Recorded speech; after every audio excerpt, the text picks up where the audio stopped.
What's the circular file? The trash can.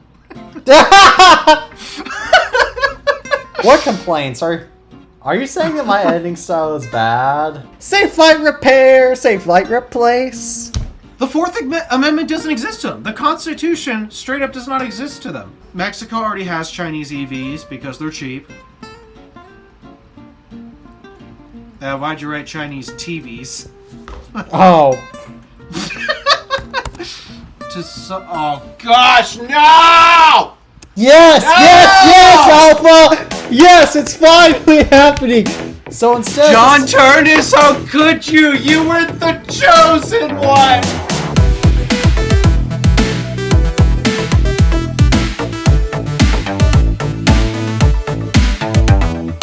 Hello everybody, welcome back to another episode of the iTunes Fan Podcast. As always, I'm Teddy Magger from the iTunes Fanboy. And apparently my name is Alpha DeWolf.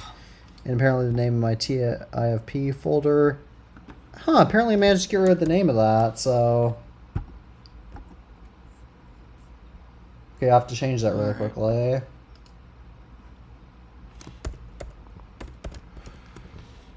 So...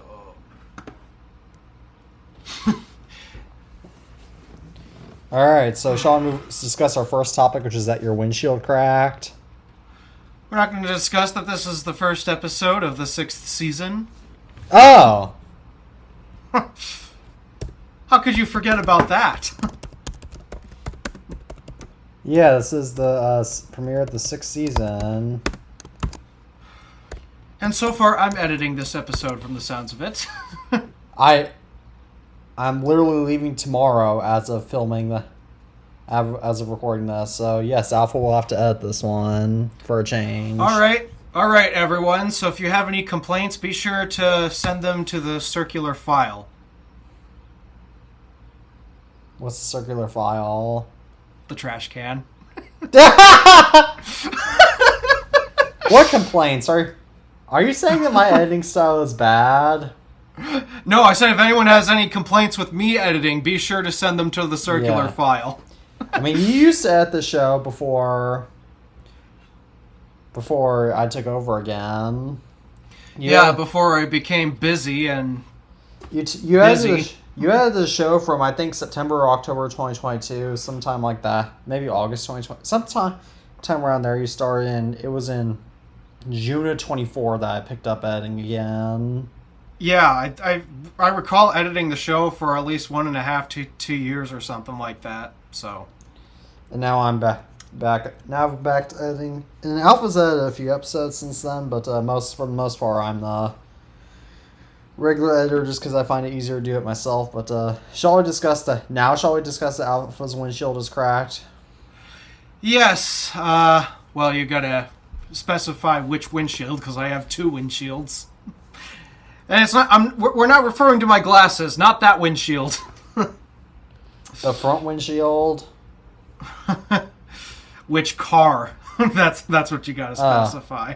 It's the Buick LaCrosse's Essence. Yeah.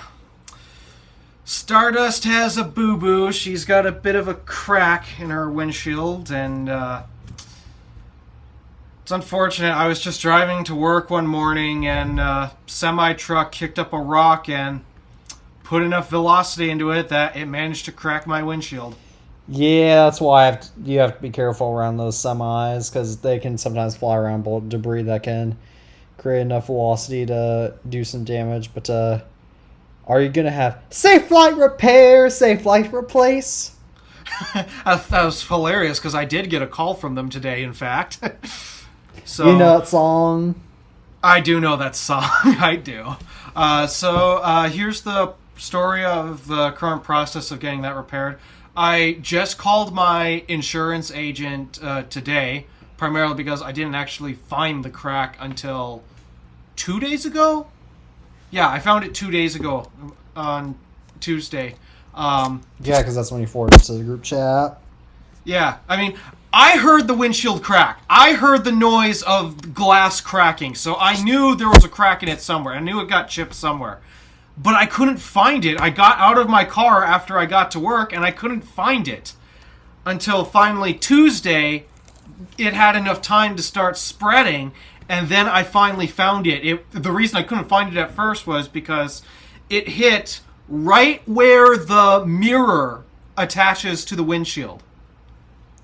Where is or what day was it hit? Last week, Thursday, actually. Ah. So, yeah, the crack's been Yikes. existent as of a week. I just couldn't find it. And so part of me was wondering, was I hearing? I was sure it was glass, but I just couldn't find it. So I wondered if it was maybe a scrape or something like that. Did I run over a piece of glass or something? I didn't think I did. But nope, the windshield is definitely cracked. So that repair process has begun. I've called my insurance agent as of today, now that I finally found the phone number for... Because I typically, when I need to update insurance and all that, I typically stop in the building, because unlike Progressive or State Farm or what's the other, Geico, Liberty Mutual, unlike all the big name insurance brands, I don't actually use a big name insurance. I actually use a local insurance provider. So that means I have a physical location I can go walk in to get my insurance dealt with. So yeah, nonetheless, I finally called my agent and I learned some very good news. Turns out there's a benefit to having full coverage on your car. Do you want to now flex the cost of how much your repair bill is? It's only a massive grand total of $0.00. Woohoo! This calls for a celebration.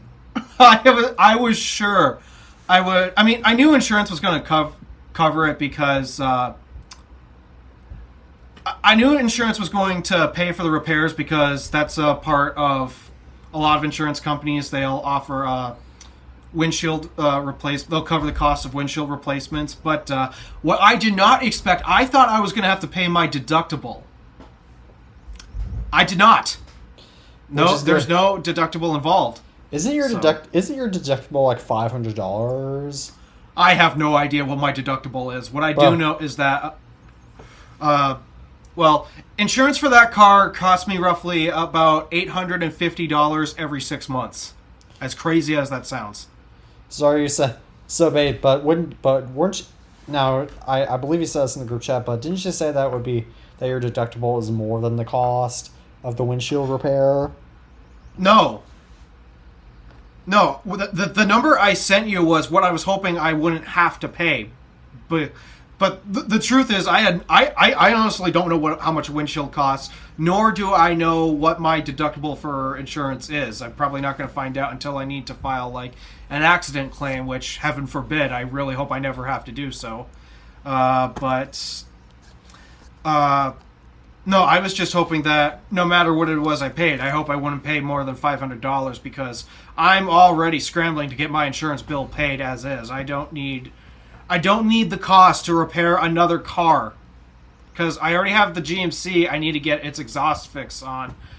Plus Stardust door locks. Yes, they are still acting up every drive. So I've got enough repairs I already have to get in the books and saved up for. But so I did not need the windshield to crack. But no, thankfully, thankfully insurance is covering that. And at this point, I still got to get the claim. I still got to finish filing it. It started off with my insurance provider. Then it was handed off to Safelite, I guess. And then I'm supposed to work with Safelite to get my car to a local. I don't want to give a name. I don't want to give away the name of the repair shop, because we've done business with them before and they're local. So, but they're not. I'm not having it repaired by Safelite. It's just Safelite is the one who's managing the insurance part, I guess. So, yeah, to my knowledge, I have to finish filling out the claim. They need pictures of the crack.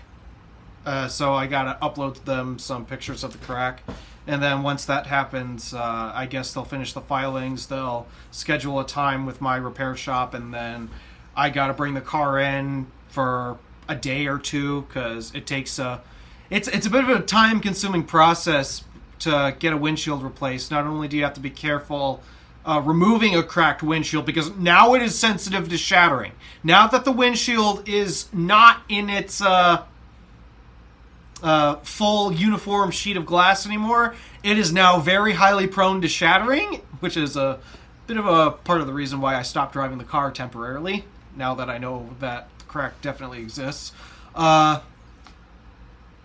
But also, it takes time for the glue that holds the windshield in place. It takes time for it to cure.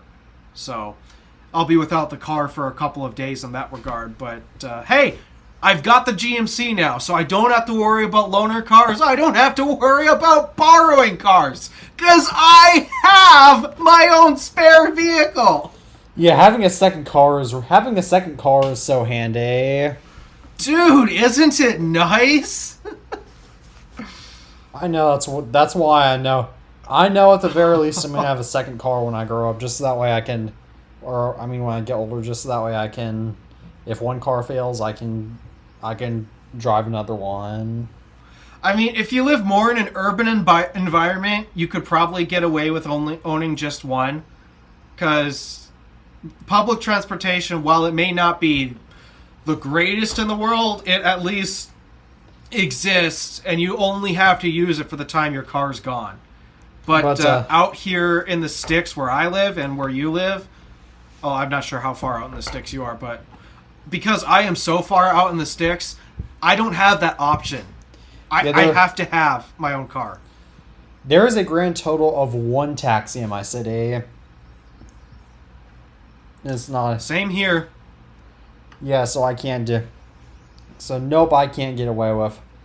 There's not trains or anything, so there's not really any way I could get around that. But shall we move on to my car's electrical issues now? Yeah, it seems like we're both having car trouble. So, my car, because it has been acting up with the infotainment system as I've gone to do the all-electric stuff, as I've explained in previous episodes, I took it to a mechanic to see if they knew what was going on, and they do, and it's a far deeper issue than just basic fuses. So as a result, my dad will actually do this while I'm gone, but our plan is my dad's plan is to take it down to the place where I got my CarPlay system installed, and we're gonna and to see because they should know all the stuff, and also the CarPlay modification did not help it, so we're gonna go down there. They're gonna go down there and fix it, I should say. So what will you be driving in the meantime? Hopefully not your mom's GLS. This will be when I'm gone to Europe. So, oh right, I forgot. You're gonna be away. Yeah. So you don't have to worry about this problem. I won't need a car. Yeah. Yeah, that's convenient. There's a reason why I'm having it done while I'm gone. Yeah. Yeah, that makes sense. Shall we move on to our next issue now, or the next topic now? It is an issue. Yeah, let's start actually talking about some tech than troubles with cars. So, Microsoft Office for 2019 for Mac, which was the last one-time purchase Office suite, I believe, it's going to stop letting users edit documents on July 13th, 2026. In an attempt to force everybody to go to... Well, what Microsoft thinks they're going to do is they're just going to go to Microsoft 365 the subscription plan, or whatever they call it now. But what I suspect is actually going to happen is they're not going to be Office customers no longer, as they're probably going to go to, I would say, probably the iWork suite, maybe the Google Workspace suite, or maybe LibreOffice, or OpenOffice, but they're probably not going to be Office customers anymore, because this is really screwy behavior on Microsoft's behalf, because this software has already been paid for. Yeah, that's my problem. When you pay for it like that, you have an indefinite license, which means they should not have the ability to take away the functionality of the product you bought. So, the only way I can see why this would be an okay-ish thing is if there's updated formatting or security things that have happened since then, and it's not compatible with that version anymore, which that would make sense. But I really hope they do not take away your ability to create and edit documents made with that version of that software. I think it is.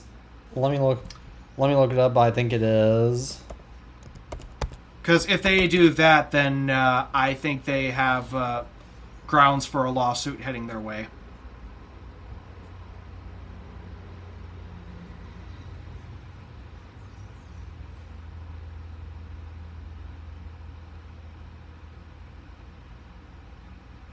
Yep. You cannot edit, save, or create new files. You can open and print files, but you cannot edit or save or upload new files, so... Yeah, Microsoft's This only affects macOS and iOS devices. Windows and Android devices are not affected by this. Well, I mean, it's not like a lot of Mac users are using Microsoft Office these days. Yeah, anyways. It seemed to be more common back in the day, back when both the iWork Suite and Office were paid. Yeah, but I mean, after the whole after Microsoft becoming Microslop, and everything moving just online, because I mean, let's be realistic. Microsoft Word is not really good for online collaborative stuff. No, it's not. So I'm not surprised that a lot of people would have already moved on from that at this point. Especially Mac users. So, yeah, there's much better software available than... I mean, I think the biggest reason why people would want to stick with Microsoft Office is it looks advanced, particularly with Word and PowerPoint. And then, okay, Excel. Excel legitimately is a really good piece of software, as much as some people hate the company. But Excel really is a powerful and a good piece of software. But for doing Word documents and PowerPoints and all that, yeah, the apps may look professional and all that, but ultimately the same functionality can be found with Pages or Google Docs or LibreOffice. I don't really know anyone who uses LibreOffice. Most people these days just use Google Docs. Yes, I would think. Yeah, same. It's not like that. I haven't used Word. I haven't used any of Microsoft Office apps since.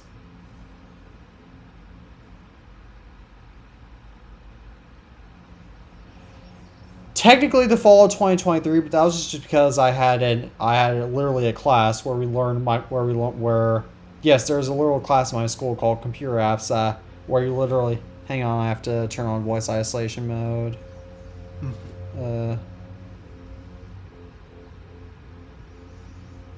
Alright, there we go. Where basically we learned Word and PowerPoint. I know, that class is as dumb as it sounds. Yep. The only reason why... They should have taught you Excel. There is an advanced computer apps class in my school that teaches you Excel. Mm-hmm. But I tried to sign up for that. My sophomore year didn't get into it, and I haven't really put it a high priority for junior, and I don't think I did it for senior year. But the problem with but I mean seriously, learning Word and learning PowerPoint, I even Excel to some degree, like learning Word and learning PowerPoint, like that software is so easy to use. Yeah. And additionally, my teacher started getting mad at all the kids for following what the book says, because it literally came directly from a book that we all had copies of. And she eventually started getting mad that the students didn't start working ahead with what the book's instructions said instead of what the teacher said. Yes. Yeah, that doesn't make sense. That sounds like a dumb class. Yes, it's the only and when I told my mom about it, I tried to move out of that class, but because I was a freshman at that point, and freshmen really do, and all the ninth grade electives were full at that point. And because I did technically sign up for computer apps as one of my top electives, because I thought that class it had computer apps now. I thought it was going to be a lot more interesting than it was, but no, I cannot drop out of that class. I think I've only ever switched classes once. Yes, I have only ever switched classes once. And that was because of a stupid note-taking system. I hate it when I'm being graded on note-taking because I know I suck. But it's not like grading me on it is going to make me a better note-taker. It's not. But because if it seemed like 50% of my grade was actually based off of taking notes, note-taking ability, it was so bad I had to look for a different teacher. This was a history class, actually. We're able to switch to a different teacher for that same subject in the level. Yes, I was. Did you have to get any other classes changed? Well, I had to swap which class I was in for geometry that year, but yeah, those were the two classes that were changed in my schedule. But no, I mean, I still have the same teacher for geometry, so that I was still on track with that. But for history, I had to get a different teacher because being graded on my note-taking abilities, I'm sorry, that's absolutely stupid. I know I'm bad at it, but throwing in my face that I'm bad at it is not going to improve my note-taking abilities.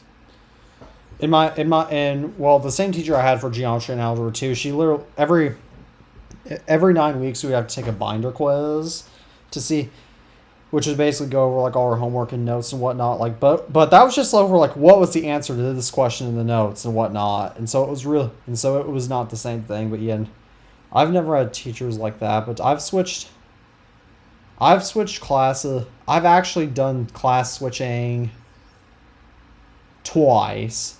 The first time was in 8th grade, and that was because because I was at a new school that year and they didn't send over my state testing results, as a result I was put in the standard math and English classes that year at my middle school. And so in my math class I had lots of problems in there, which is that my teacher was very disorganized, but also the big problem was that kids in there copied off of me so much, and and my teacher did literally nothing to stop it.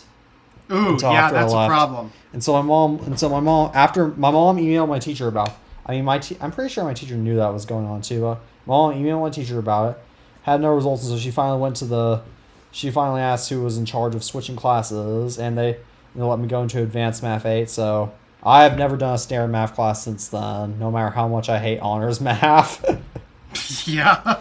And the second time I got my class changed was also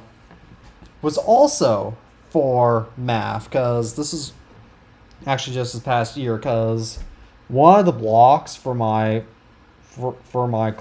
classes was going to be open because none of the classes I signed up for were going to make. So I'm a junior now for reference. So I was a junior this last school year. So I initially chose pre-cal. This is after I got signed up for the classes, but I decided after 2 days I did not want to be in that class just because I didn't want an extra math class. I realized it was not necessarily necessary and it was above what I needed. And AP Calculus might not have even made it anyway, which turns out it didn't at my school. So I was able to drop. So I dropped AP Pre-Cal and switched into. For one quarter I had ACT Prep, and the second quarter I had Gym. Which, yes, ACT Prep is a really dumb class, but.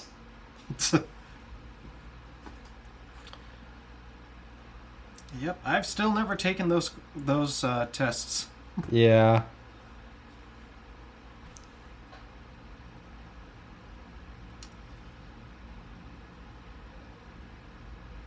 Yeah, you'll I'm have to. surprised at how well I did, though, when I had to apply for that one semester in college. They had me take 2 tests to prove my algebra skills were as good as they were.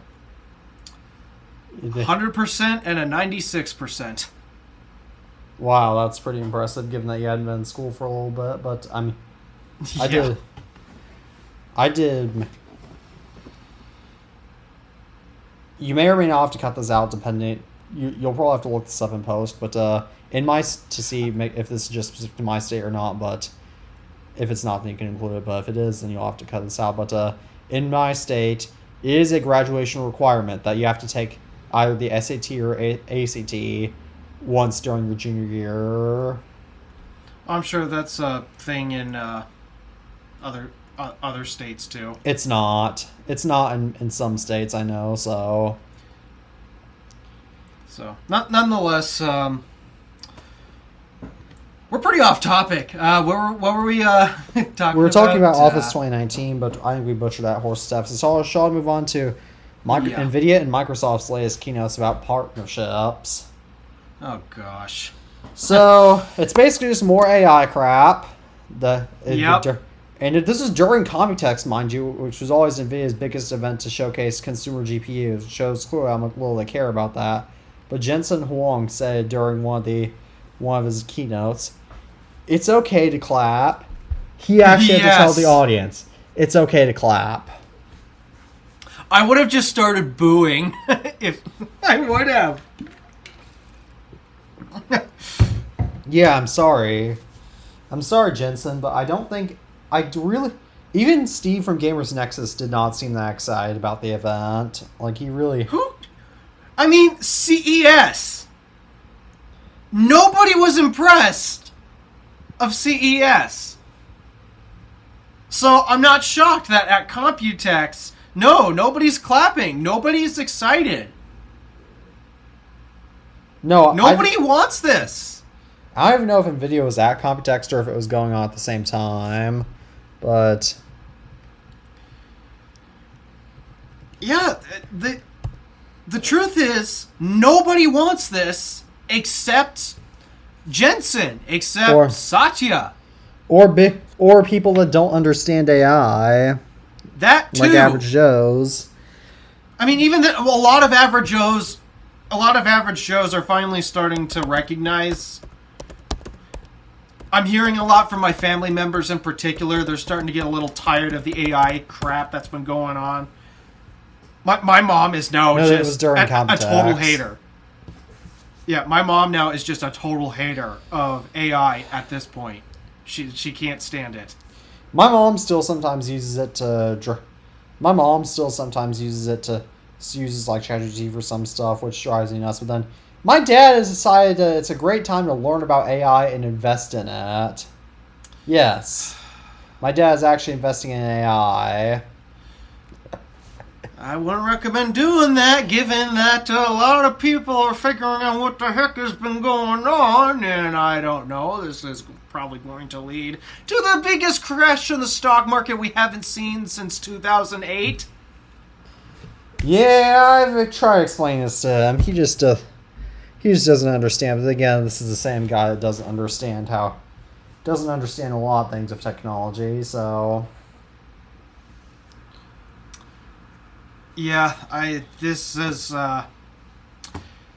it's no shocker that nobody is clapping at NVIDIA's events anymore. It's really hard to not see Jensen Huang as an evil person anymore. He vandalized bathrooms when he was in Taiwan too, signing his name on them. He's so self-obsessed. He's so greedy. He drinks a ton of alcohol too.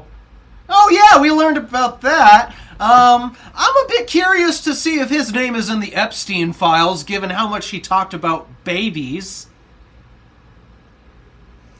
Hold up. I can look it up right now if you want me to. Well, the question is it public information if he's in the Epstein files or not? My dad's because calling we're me, still speaking battling of. some Epstein file redaction.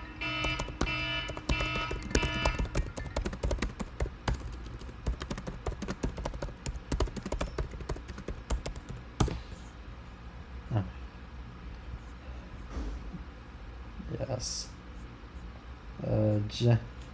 Jensen Huang. No results found. Please try a different search. Might not be in there, but yeah. Oh, my dad butt dialed. Whoops.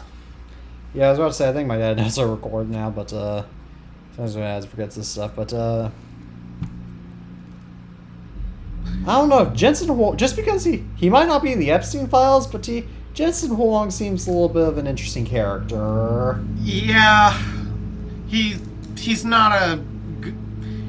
It's really hard to be impressed by him, and I hope some investors kind of start recognizing that his character is a bit not the type you want associated with the big tech company. Someone who seems to have. I mean, that Gamers Nexus video showcased a lot of questionable things about Jensen. The drinking problem, his need to really get with the ladies. Yes. You know what I mean? Yeah, Jensen Huang is really a ladies' man, except he doesn't seem to care that much about them. You know, it's a good thing I'm editing this, because that means I'm in charge of censoring. He really is just a rich asshole.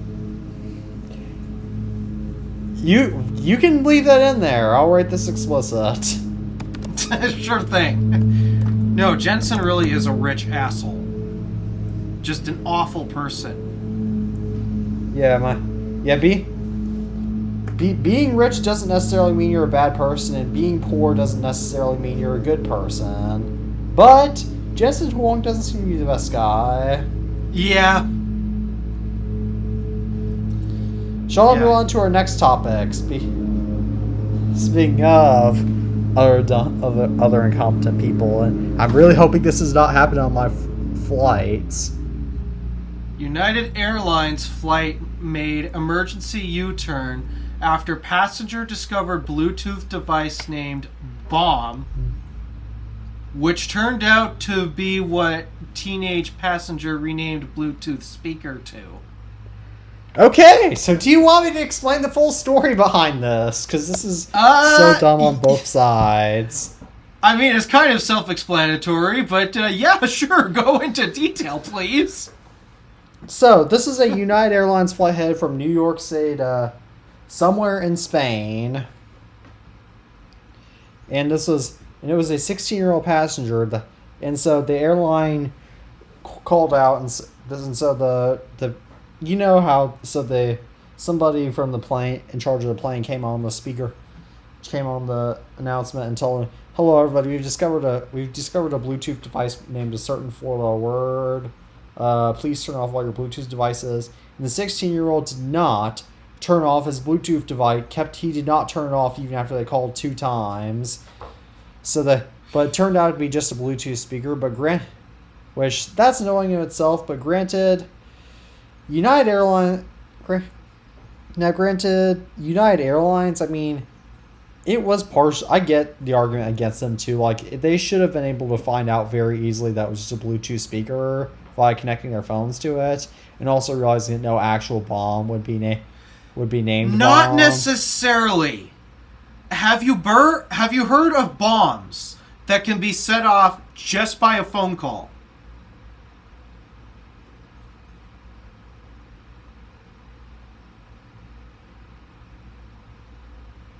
Okay, that's true, but okay, that might be a case. Because that's a common way bombers will set off bombs. But it's not. But this one. But it would be connecting via Bluetooth, so it wouldn't be a phone call. But I digress. But that's the. But I mean, still, like, huh? But so the flight had to turn. Now, granted, if this is a domestic flight, then they probably would have just arrested him at the next airport. But because it's I feel that because this is an international flight, obviously they had no. The Spanish police couldn't arrest him, so they had to take him back. Yeah. Back to the United States. He's probably gonna get. he's probably not, because he's a minor. He probably won't get fully persecuted. He probably not going to get the same harsh treatment that an adult would, but he's still probably. He or she, I think it's he. Yeah, he'll probably still get. He'll probably still get. He'll probably spend enough time in the slammer to make a big difference. I mean, On his I would future consider ability to that get enough jobs. to be. Yeah, I'd consider that enough to be an act of terrorism. It's just a poor. It's a poor prank. So it's like a four. It's basically like a false police report, if that kind of makes sense. So I think it would be. It's like along those lines. So it'd still be a That still shouldn't be felony. excused, though. No, it's not. It'd still be a felony.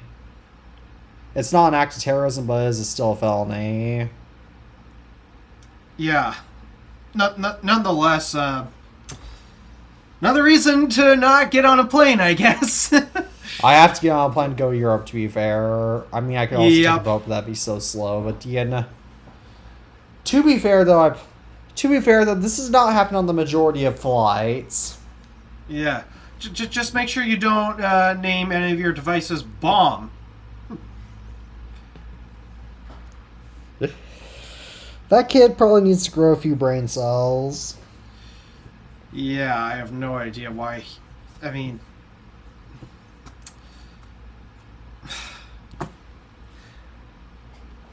I don't know if I want to know what he was thinking. I mean, I really don't. he was probably just trying to play a dumb prank. But I mean, what? But I mean, also, like, wouldn't this kid be with his parents or else with a tour group? Because he's 16, so he can't be So, because it's an international flight, I don't think he can be flying alone.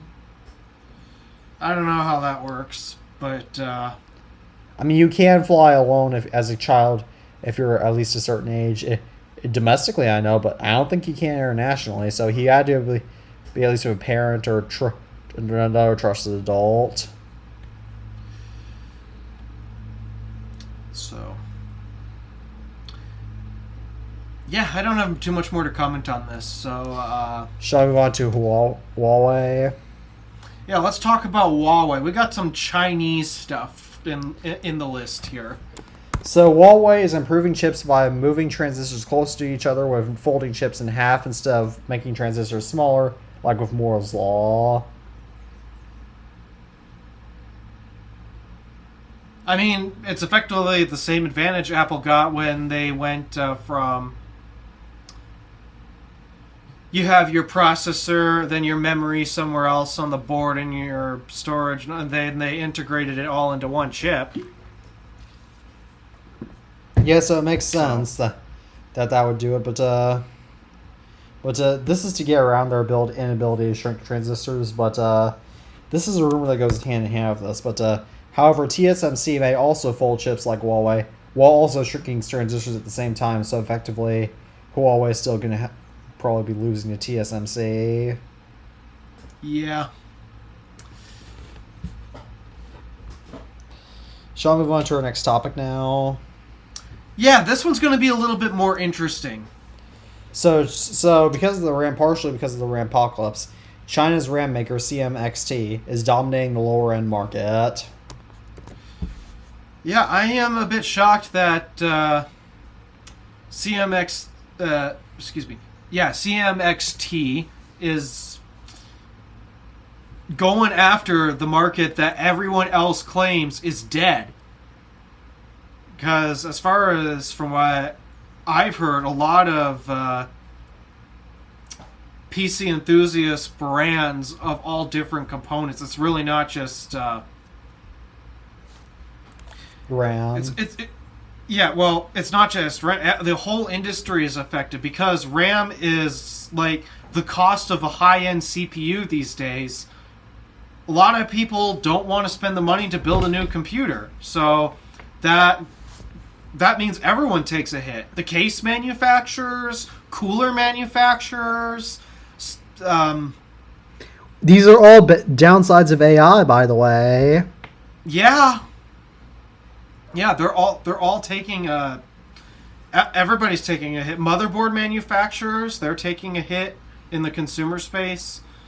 So yeah, I'm not shocked that this is a problem going on. And funny enough, I gotta word this carefully so people can understand.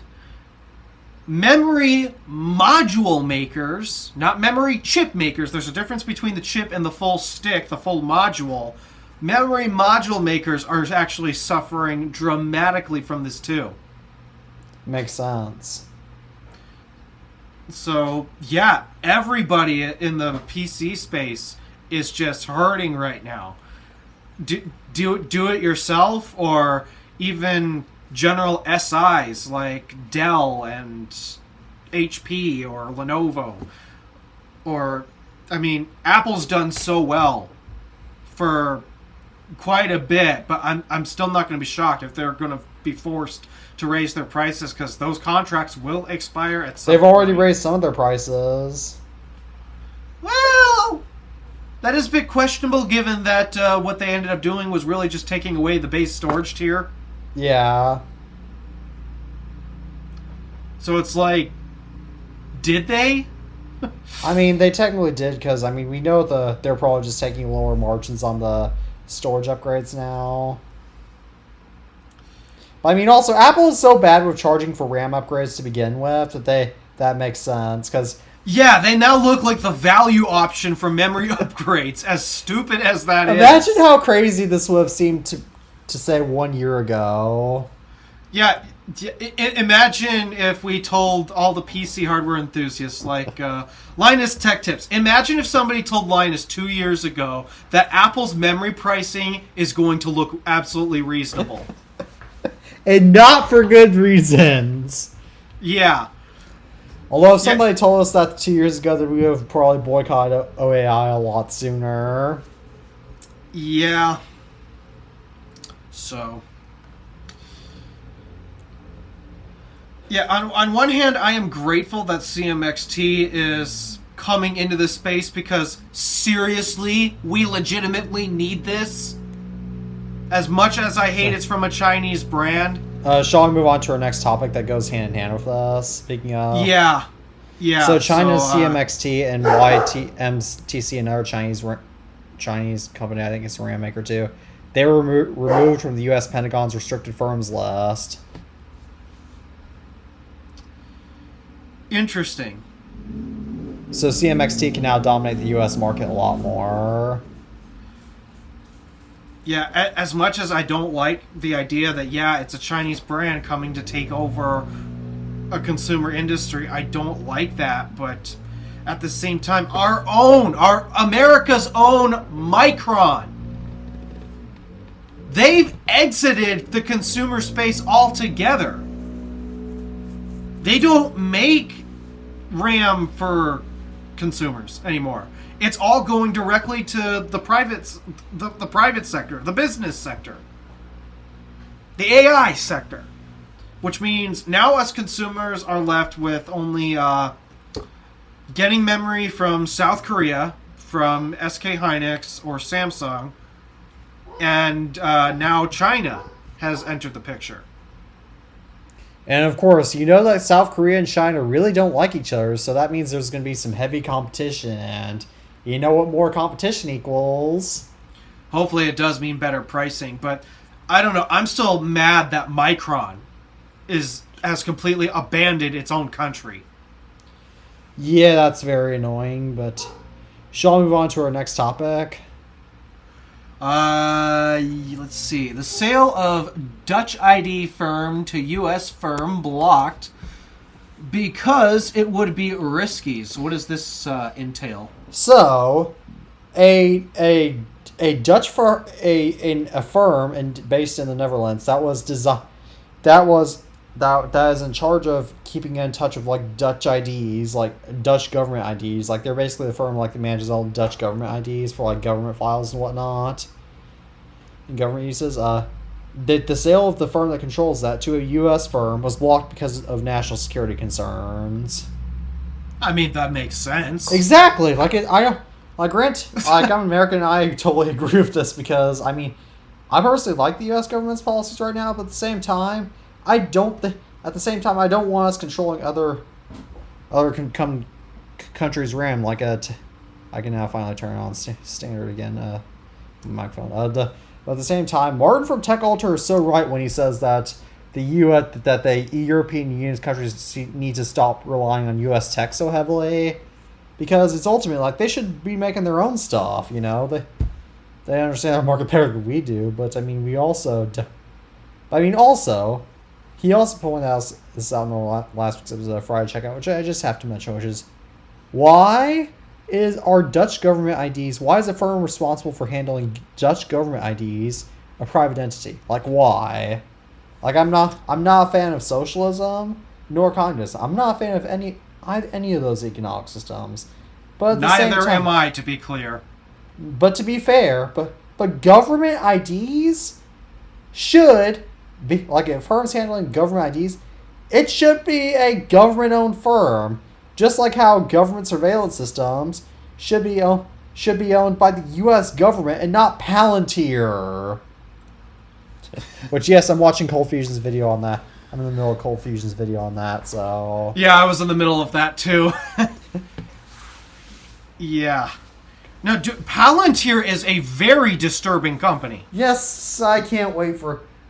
If I ever become president, one of my first moves will be to make sure they get completely dismantled.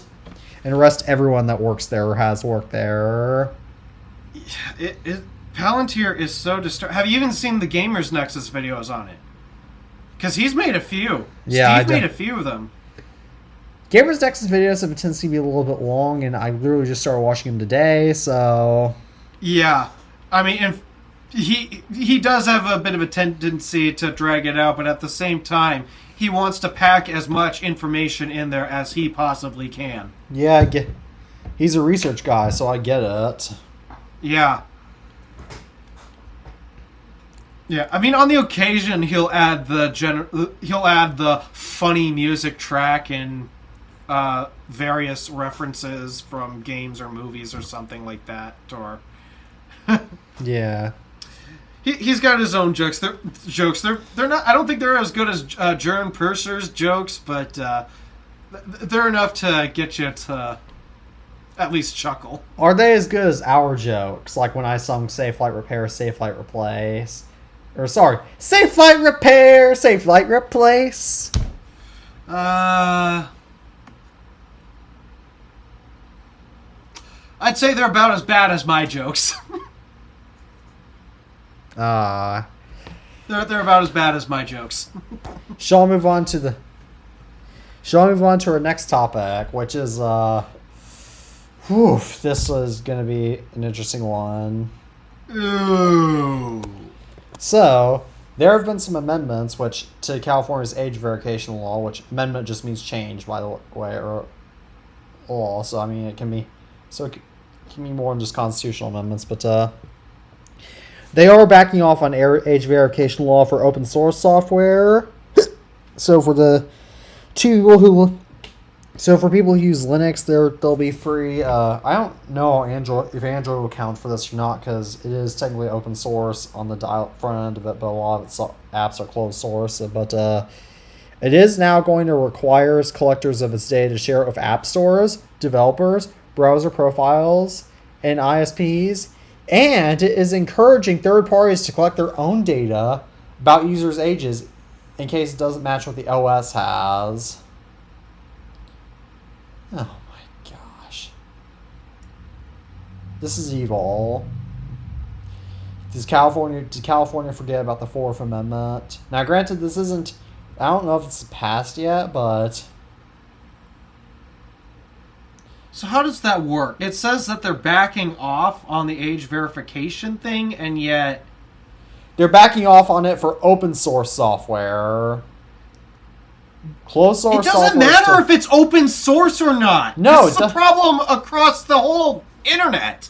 Yeah, exactly. And of course, as we discussed with New York law, the problem is that one state should not be allowed to... The problem is that if one state does it, then the rest of the United States is going to have to live with this, even though we didn't vote for these policies.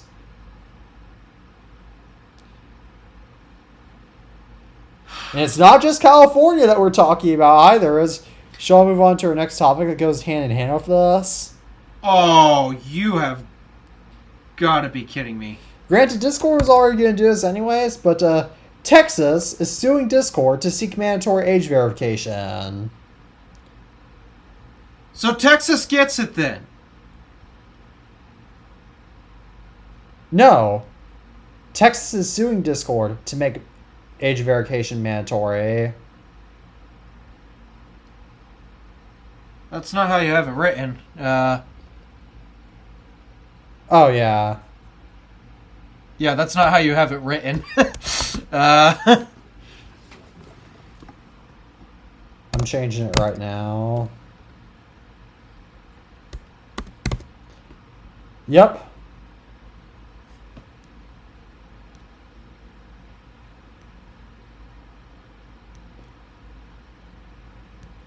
Yeah, these government officials have zero total. The Fourth Amendment doesn't exist to them. The Constitution straight up does not exist to them. Yes, which is what. Yeah, that's what the. Exactly. That's well, technically, the Constitution was created in 1776. It was created in. I can't remember 1789. I think. Yeah, 89. I think it was, but still.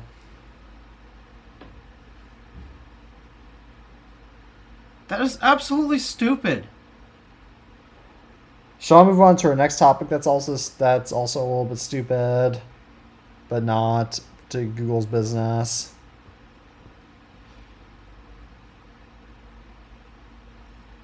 My question is just, why does nobody care?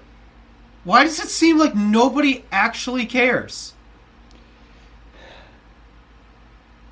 Probably because the press is keeping. It's probably because, I mean, a lot of the big name press is keeping a little bit quiet about this.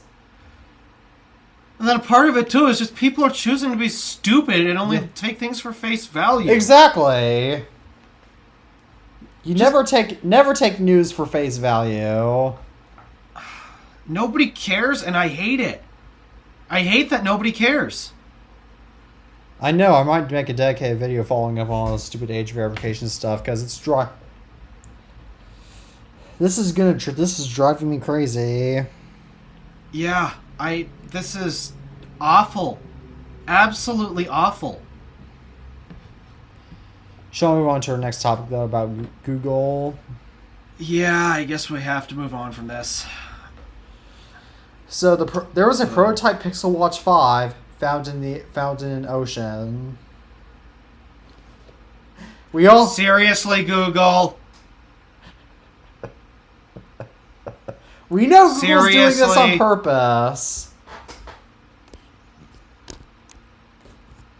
Now Google's resorted to polluting the ocean. Yay. So environmental. Aren't they I'm sure the supposed to be- environmentalists would love this. Hasn't Google claimed to be an environmentally friendly company? Oh wait, they scratched that when they blew that to goodbye when they said hello to AI. And now we're polluting oceans with prototype watches. That probably won't sell that well because let's be honest, who buys Pixel watches?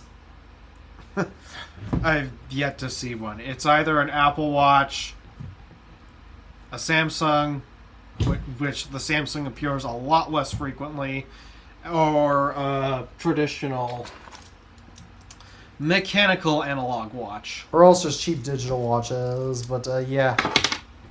Or maybe a really cheap smartwatch, but yeah, no, yeah, Google, stop doing that. Shall we move on to our next topic, speaking of Google? Yeah, DuckDuckGo installs up to 30%. They're up 30% Oh, no, more. I read that wrong.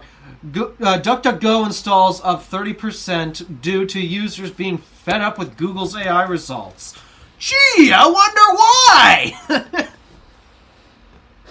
I don't even like DuckDuckGo all that much, but I get it. Google's AI search results are very annoying. Yeah, primarily Now- because now you can't find what you're looking for anymore. Now, granted, this isn't really that significant, even though it's just new installs, and DuckDuckGo's market share is still very, very small. It's like 2%. So Google will still be dominant for quite a while. But Google, I need you to fix this, please. Does anybody use Yahoo or Bing anymore? Bing has been all AI-fied too. Yahoo's worse. Yahoo's just as bad as Google for opposite reasons. Yeah. In other words, a good search engine on the internet just straight up does not exist. They all suck. Exactly. I wouldn't even say DuckDuckGo's that good either. No, it's not. So, in other words, they all suck. So pick your poison. AOL, does anybody use AOL anymore? Ask got shut down. Or they shut down Ask.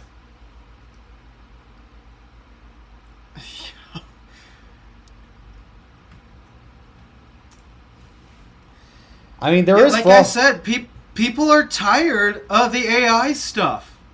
We're done with it. We're just waiting for these companies to take the hint. There is technically Action Retro's Frog Find, which is designed for old computers to access on their web browsers, but that's not a modern day solution. So,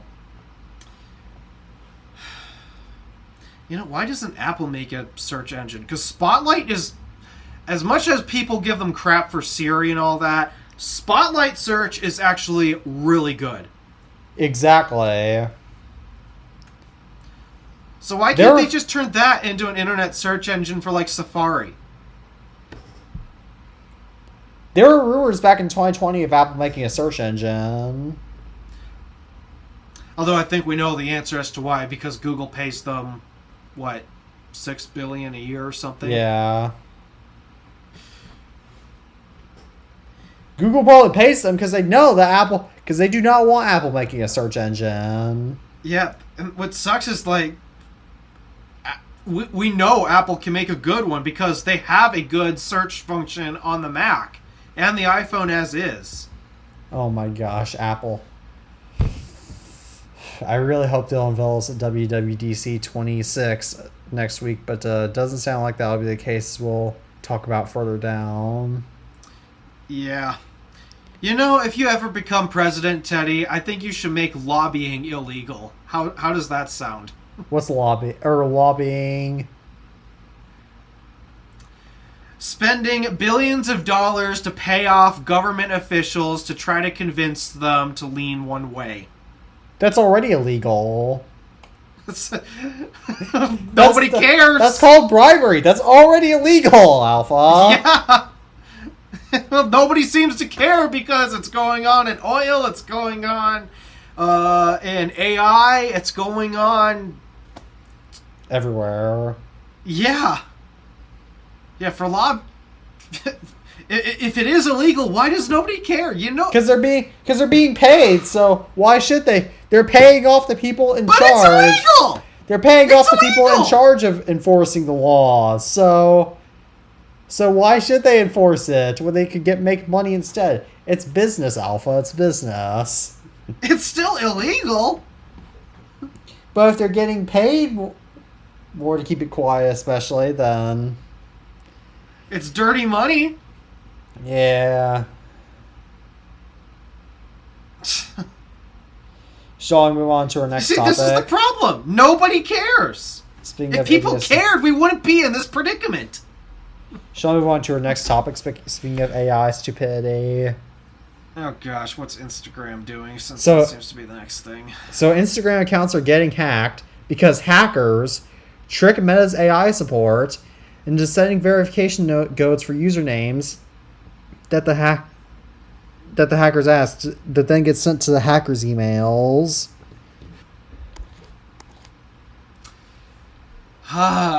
Isn't it intelligent, everyone? Don't you love your fake intelligence? Isn't it so smart? I know, it's so smart. Yeah. Shall I move on to some good news speaking of AI? I think this is another one where you gotta take a lot of nuance with the headline for this. Yeah. So YouTube is now featuring an automatic AI detector, and the reason why we're doing this is to try to detect AI is to try to detect videos that are made with AI that people don't flag as made with AI, even if they're made with AI. So that way they can investigate more YouTubers that are publishing AI videos that they don't mark as AI made. Except I hear that has not been working. Oh, there are legitimate channels, yeah, that's particularly within animation. Yes, it is not working that well. I will admit that. And on top of that, despite that, to the public, now it looks like, yeah, YouTube's tired of the AI stuff, so they're going to crack down on it. Well, guess what they're doing? They're enhancing it as well. Yeah! Did you watch Cold Fusion's video on that too? I did! I did! And it's annoying! What do you think the odds are that we could get to Go on the show? Very, very low, I know. Yeah. I mean, hey, it'd be cool, minus the time zone problem since he lives in Australia, but... Yes. Yeah, that... I think it'd be... I'd personally love to interview Go. I'm surprised Go doesn't... Does Go even have his full-time podcast? Well, given the production quality he puts into his videos, and it doesn't really look like he has a large team. Yeah, no, he does. I can understand why he's busy all the time. I mean, his research is so thorough. How much of that time is he spending just researching? He spends a ton of time doing... He's a musician too, remember? Doesn't he make his own music for all of his videos? Yes.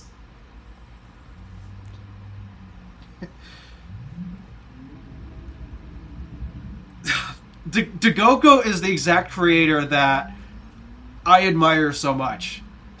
Primarily, it's just he cares. He really does seem to care about what he's making. And it's so often, I mean, some people, they love talking about stuff, and they make videos of what they love talking about.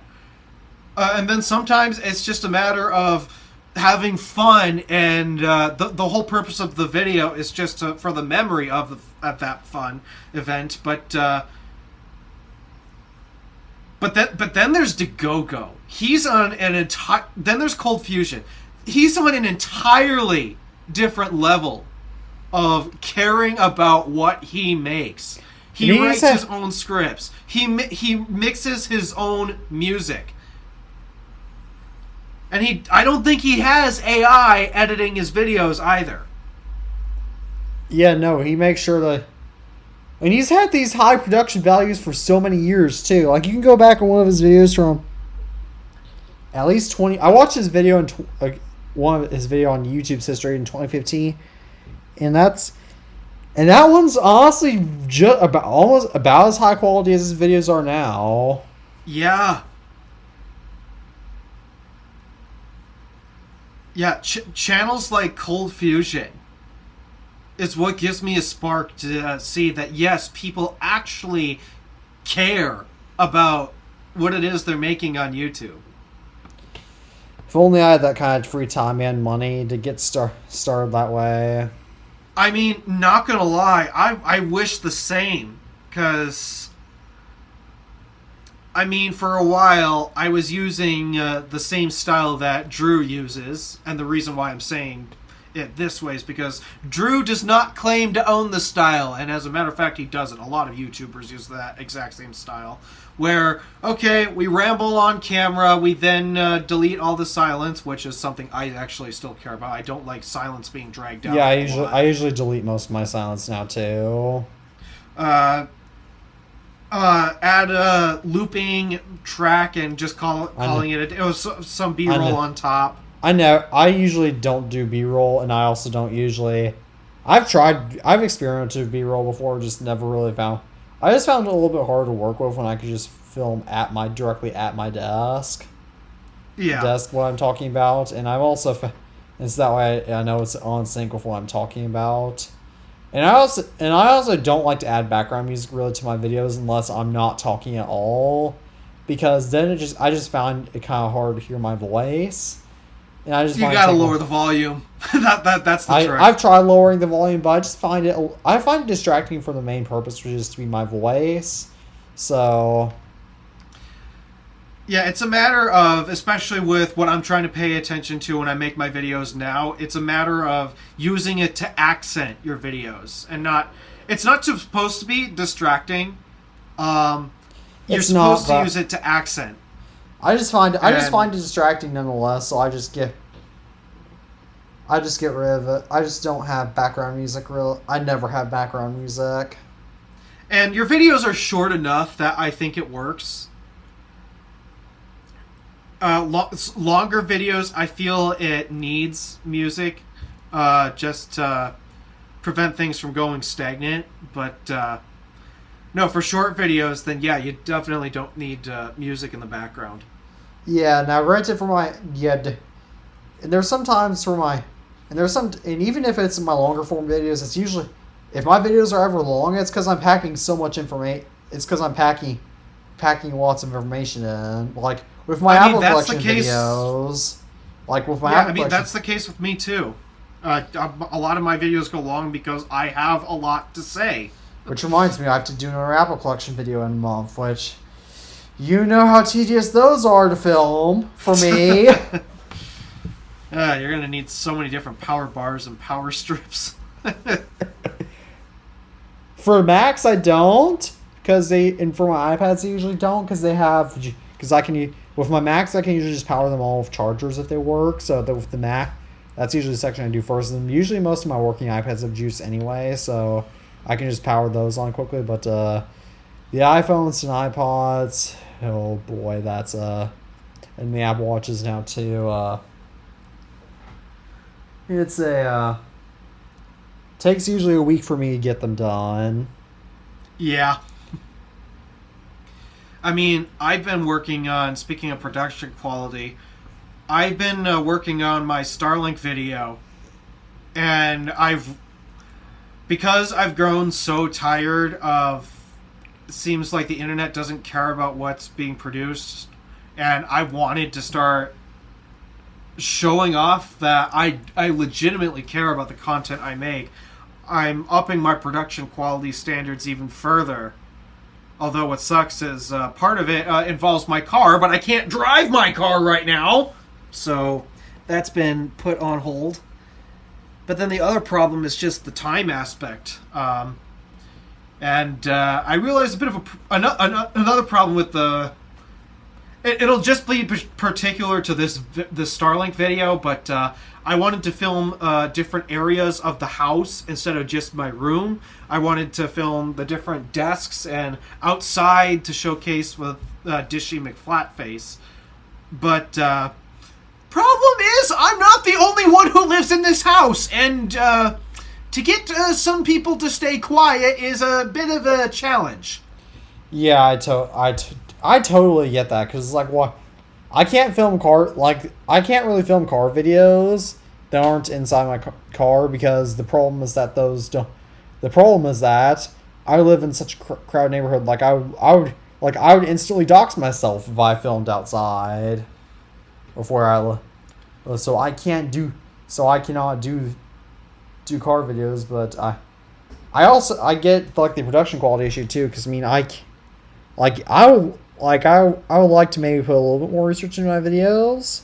Maybe I don't know how quite up my production quality, but at the same time I don't have time to do it. Yeah, time is always a big problem. So I kind of have to go with my unique style I've had for quite a while, which usually works. Yeah, and I mean, people still say the style I've been using in the past works out okay too, and it does, but I don't know, I've gotten a little bored with it, and I'm not really tired of my style. Then I just got the other problem, the fact that I don't know what to talk about because I'm being weighed down by my frustrations with every community. Because when it comes to tech, there's no good news to report in tech almost anymore. I mean, the MacBook Neo came along, and that was a great thing. And once I do my Starlink video, I mean, I think that'll be it because, I mean, unless the one thing that I want to happen in WWDC happens, unless that one thing happens, I legitimately don't think it's worth making a video on. I will probably still make a video on WWDC, but that'll probably just be a ramble. But shall I get on for next topics before we talk about... Before we talk about my burnout or something, or... Yeah. What burnout? YouTube burnout? Creator burnout? Yeah, because we still got less than an hour left, and I have to send this clip over to Alpha for him to edit. Yeah, alright. Let's continue on with our list then. Just get our stuff out of the way. So the Cybercab is now the most efficient EV ever at 165 miles per watt hour. Cybercab's not a great car, but the efficiency is still cool. I find that very questionable for two reasons. Reason number one, Cybercab is city driving. It's not going to go on the highway very often, and when it comes to electric vehicles are more efficient when they are city driving. So, okay, that number would make sense for in the city, especially for that aerodynamic of a profile. Here comes the problem, though. The Model 3 I rented last year, doing about 70 to 75 miles an hour on the interstate, with that Model 3, I was averaging above 5 miles per kilowatt hour, which is below 200 watt hours per mile, as the way Tesla likes to phrase it. I was getting around like 185 watt hour per mile in that Model 3 on the highway at 70 miles an hour. That thing was wicked efficient. And that's highway driving, which means that car would have been even more efficient in city driving.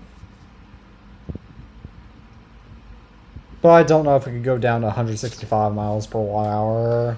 I think it could. Oh. I think it could. Well, I mean, isn't the Cybercab based on... No, the Cybercab is based on the Model Y. No, neither. Cybercab is its own platform. Ah. Well, I mean, kind of makes sense. Maybe, I don't know. From what I've seen in images, it seems very similarly sized to a Model 3. Which, that might add up. But I mean... the only problem is, like, they haven't... I don't think they're... It doesn't seem like they're factoring in the highway driving. Yeah, that's the thing. I don't think they're factoring in the highway driving, and I got real close to that number. No, it was not exact. I was 20 watt hour per mile more. That my consumption was 20 watt hours per mile higher than that, but that was on the highway with the base Model 3. Yeah, so maybe if I get a Model 3 soon, I'll have to test that out in the city. But I also no way out living in a big city, so it probably would be best to test it. The Model 3 that you're going to be getting is not going to be that efficient due to older motor technology, but also over time, Tesla has changed a few things, a lot of things underneath actually, to try to make the car more slippery. But I should also note, the Model 3 that I rented was the Highland, and you're looking at the pre-refresh Model 3. The original one. Yeah, that's... So, I'd expect you to have higher consumption. Yeah, I know I probably will, but... shall I go on to our next topic, speaking of Tesla? What's this? Oh yeah, Tesla is now calling FSD Tesla-assisted driving in China. Because of legal mandates.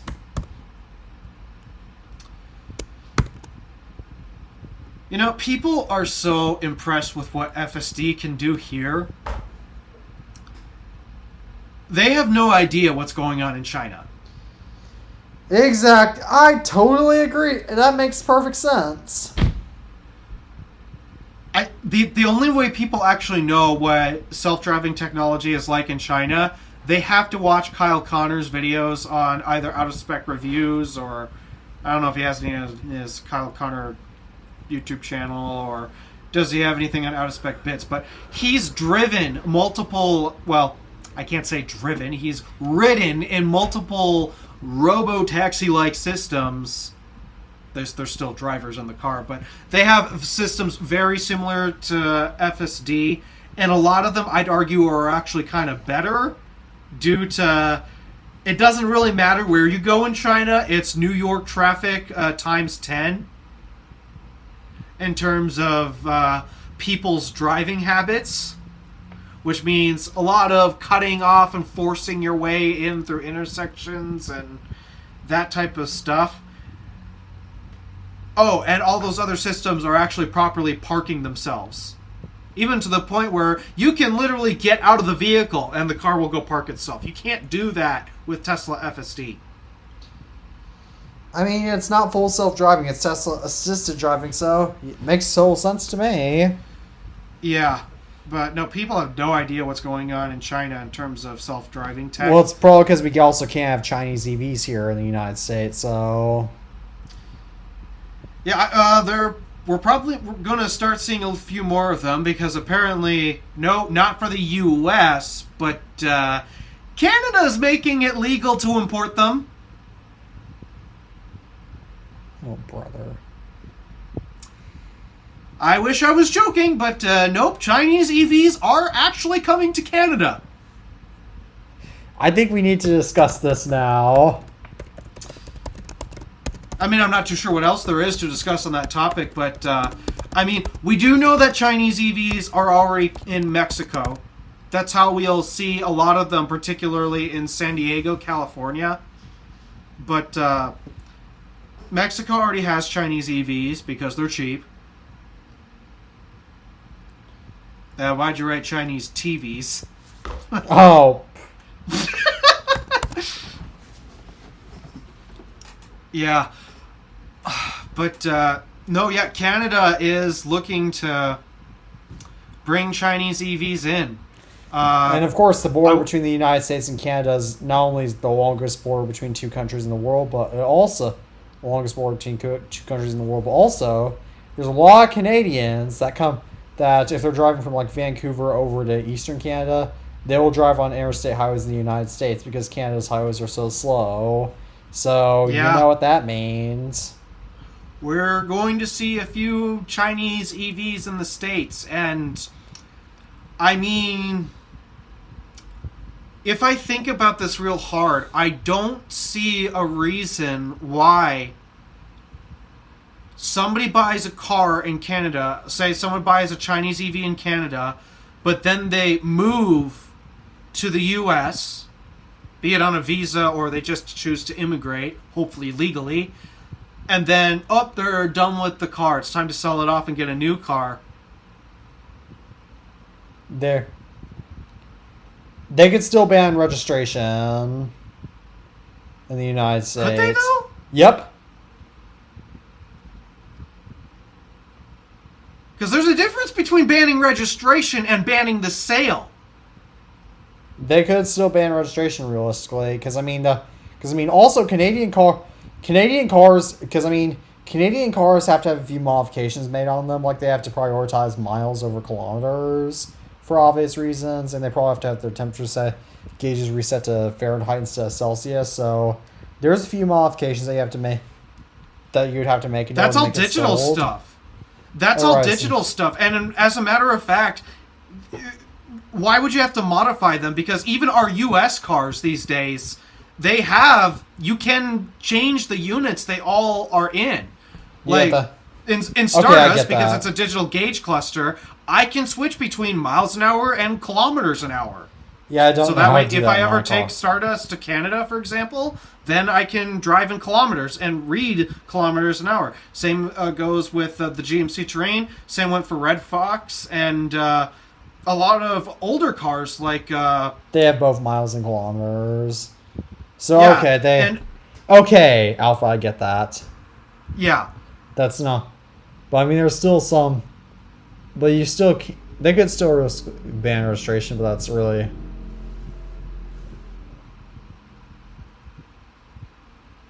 But they could also still ban secondhand sales. So I mean, it depends, but I probably won't see any Chinese EVs in my area. Actually, no, wait, there are some good people that drive down from Canada in my area. I mean, if you go to the eastern side of UP, Michigan, you'll see some Canadian drivers because of Sault Ste. Marie, literally bordering Canada. Yeah, so you're gonna. There's even some Canadian drivers that come down to where I live, so. Sorry. Yeah, I don't know. I mean, I can understand registration being a bit of a challenge, but I would think there's got to be a process for maybe not just Chinese EVs, but just general cars, people moving from Canada to the U.S. I mean, that would be a bit of a pain to, before you move, you have to sell your Canadian car before you can buy a U.S. car. Because then that also adds complication. How are you going to get your stuff from Canada to the U.S.? You need a mode of transportation. Yeah, well, that'll be a bit interesting to see how that works, especially with political tensions between the U.S. and Canadian governments. But how about we go away from that and shall we move on to rumors now? Yeah, what do we have for rumors? The iPhone 18 Pro is getting surprise, surprise, a thicker camera bump. And it's only one physical SIM card in China instead of two, so they're really pushing the eSIM stuff. I mean, surprise, surprise, of course the camera bump's getting bigger. Why wouldn't they make the camera bump bigger? It's not like Apple has any competition to worry about. Yeah. The iPhone Ultra is going to be eSIM only. Oh, really? I mean, wow, shocker. At least us in the U.S., we've experienced eSIM only iPhones since the iPhone 14 Pro. In 2022, back when I was in middle school. Yeah, so that's not a shocker for us. What's this? World's most durable and repairable foldable. Yeah, I don't believe that for one bit. And might be durable for foldable standards, but still won't be that durable. Yeah. And Apple made sacrifices to fit camera control. So in other words, Apple could have chosen to put a bigger battery in the iPhone Fold, but they chose to include camera control instead. How have they not figured out that nobody uses the button? Or else they could maybe, I don't know, fit a Face ID sensor in, but yeah, Apple sacrificed to fit camera control in. Legitimately, nobody uses that button. Apple must be really good at not collecting data, even though we know they collect user data. Yeah. If they collect user data, they would know that no one uses it. But also if they just watch reviews online, too. Nobody uses the button. I just had a coworker upgrade from the iPhone 12 Pro to a regular 17. And he has not used camera control once. And he is one for taking a lot of pictures. Let me check how often I've used camera control on... I mean, I might have played around with it a little bit, but I've never really used it seriously. I played around with it, especially a lot on my trip to DC. Yeah, the trip to DC.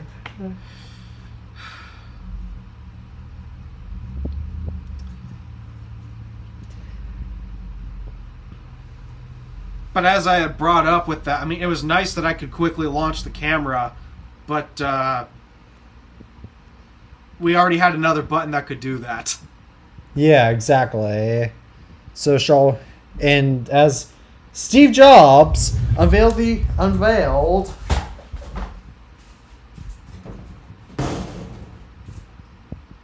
the first iPhone to address. Let me find a good example. to address the bottom 40. Yes. This phone has a very sticky rubber on it, so of course it's filthy, but yeah. At least Apple doesn't use rubber on iPhones. Thank goodness. So, yeah, that's unfortunate that they are going out of their way to try to include this thing. It's just... Nobody uses the button. Nobody uses it. Even the reviewers say it's useless. To be fair, not that many people will buy the iPhone Ultra anyway, so... But not even the regular lineup uses the button anyways. Exactly, but so no one who buys the iPhone Ultra will probably use it of the few people who buy the Ultra. Shall we move on to iOS 27 rumor, speaking of WWDC 26? Yes. So, users can swipe from top center to... oh, gosh, no! Yes, No! yes, Alpha! Yes, it's finally happening! You'll be able to...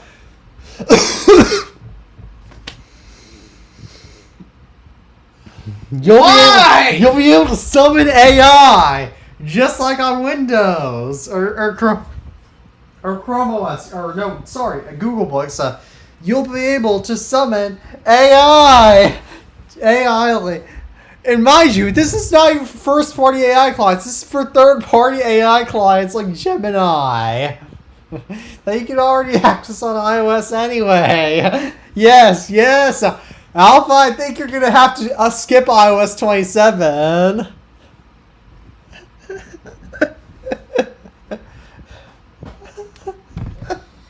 You're a great dancer, Alpha.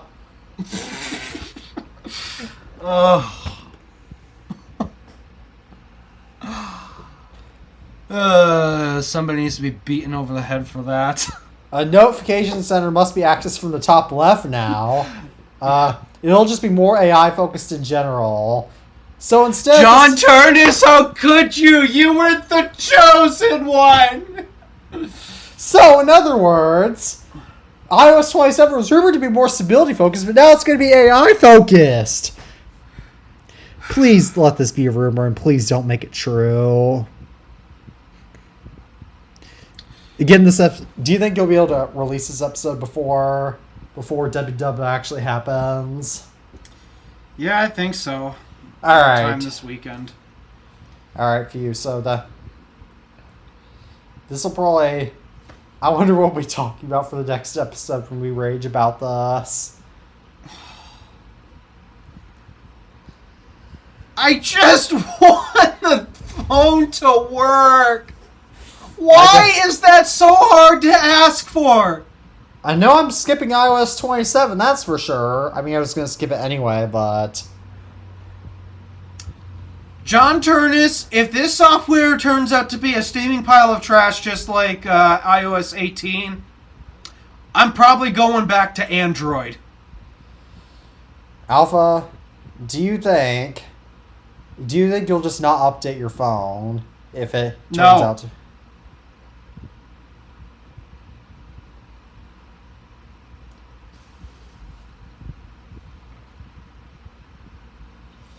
Shall we move on to macOS 27 rumors now?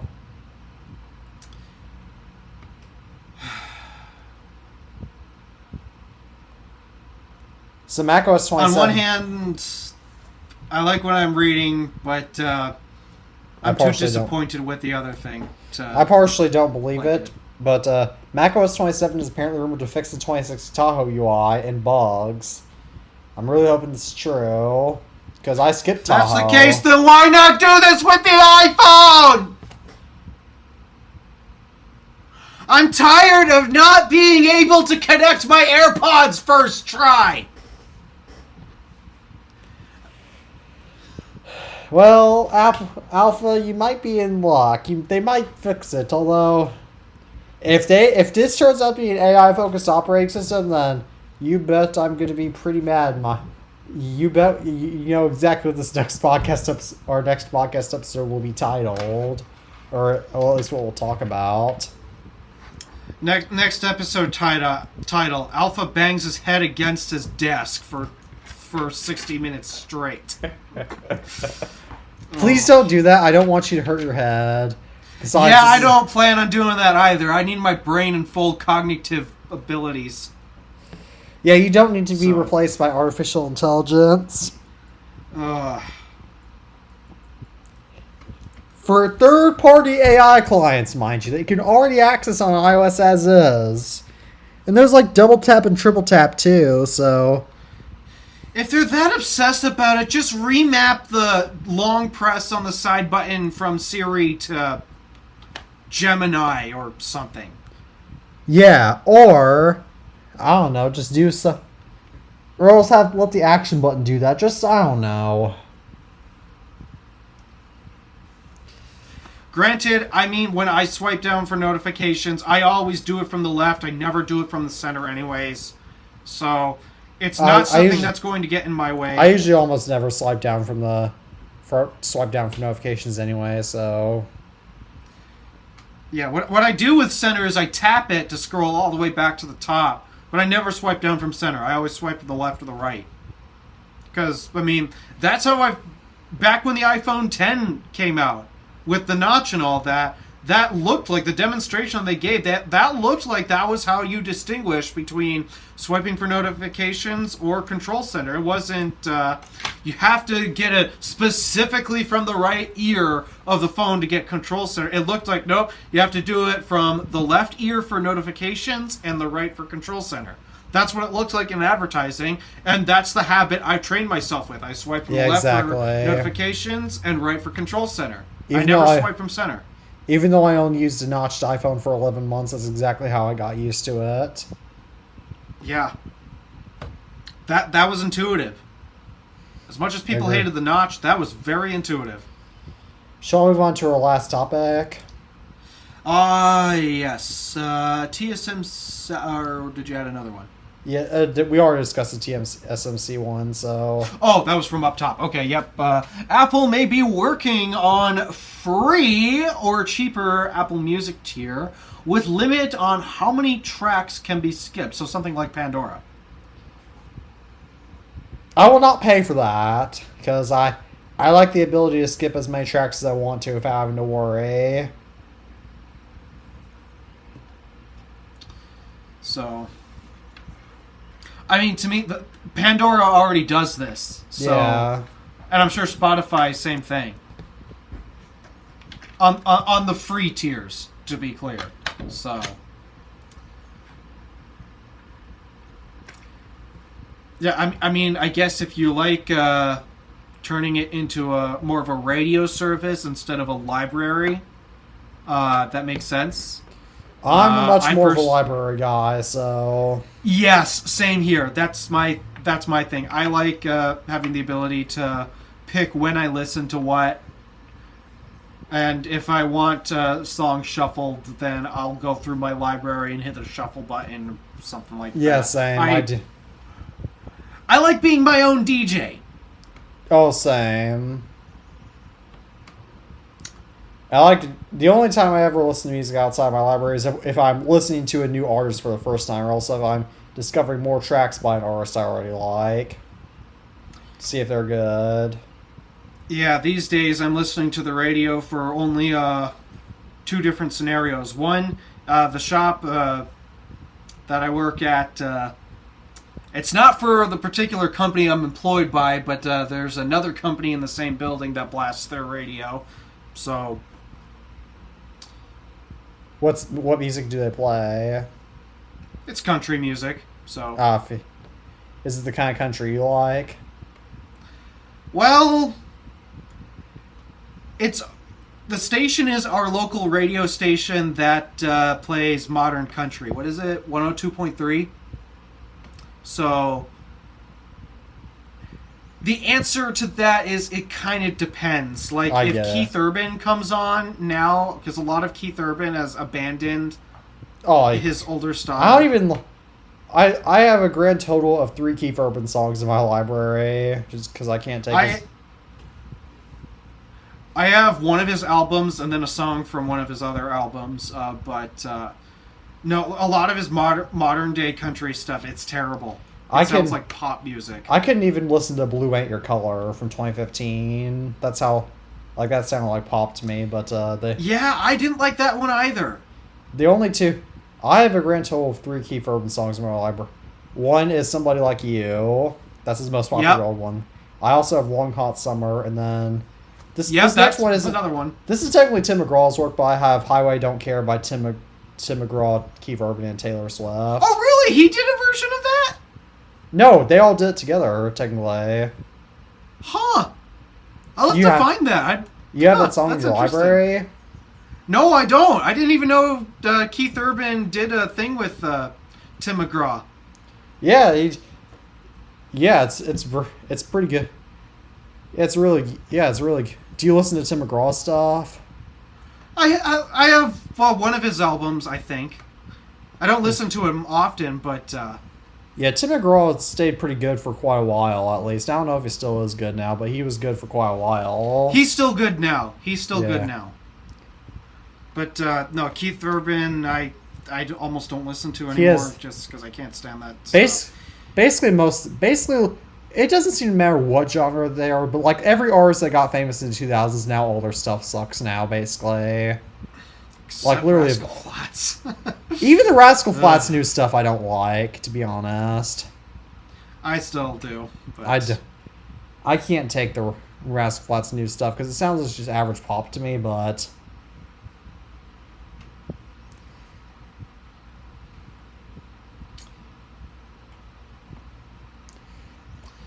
Nonetheless, oh right, that was our last topic. Yeah, we can talk about whatever crap we want to now for the last half hour.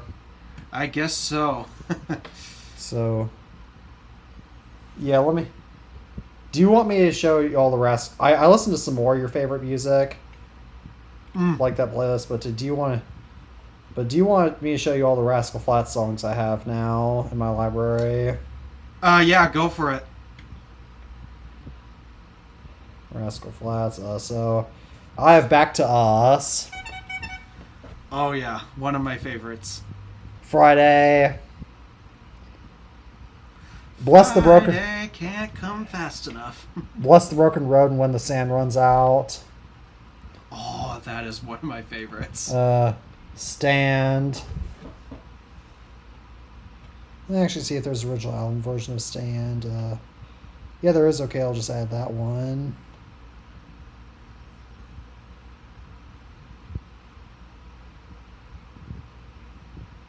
Delete from library. Okay, now it's just the Me and My Gang version. Okay, Melt. I have These Days, Mary Berry, and Love You Out Loud. Oh, yep, those are good ones. And then Rewind. I have Rewind. I like the sound of that. Life's a Song, and the Mechanic. And then there was one from the 2010 album that was in your favorites that I couldn't listen. That I didn't like that much. I didn't like the double echoing thing, but then Summer Nights. What do you mean the double echoing thing? I just didn't like the way the voices sounded. I'm not a singer, so I can't. I don't work in music, so I can't describe it. Which song is this? It was from their 2010 album. I'm gonna look up Rascal Flatts and see what song it was. No, I think it was for Bob That Had. Oh, that one.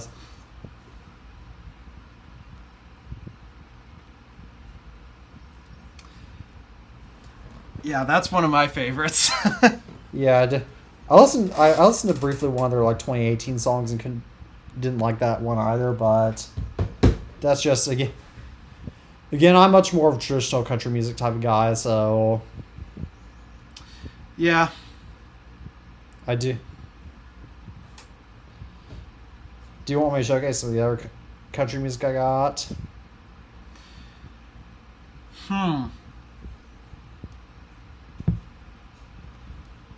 So I have some more from... I did add Dierks Bentley, What Was I Thinking? Yes, that's a good one.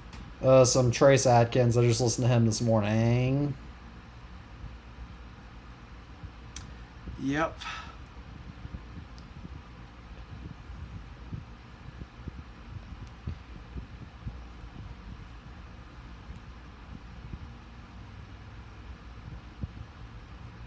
Yeah.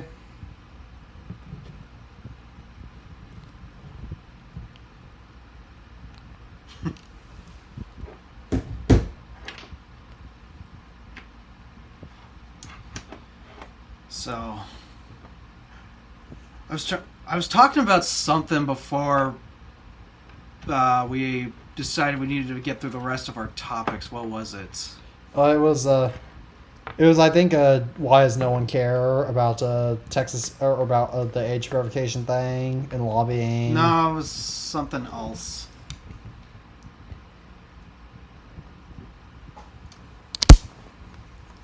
Oh, burnout. That's what it was. Burnout, yes. Uh, Well, we're not recording next week, so yeah. unless Tabby can somehow come back next week. I hope. Oh, dude, he's doing some really cool stuff right now. I don't know if we're allowed to say, but he's doing some really cool stuff right now. Yeah, you keep in touch with him more than I do, so I don't know everything. Oh wait, yes, I do know what he's doing. Duh, he texted it to Yeah, the you group know chat. what he's doing right now. He sent him to the group chat. Yeah. Yeah, we probably shouldn't talk about it, but yeah, yeah, I know what he's doing. Yeah. Wish I could have gotten an invitation.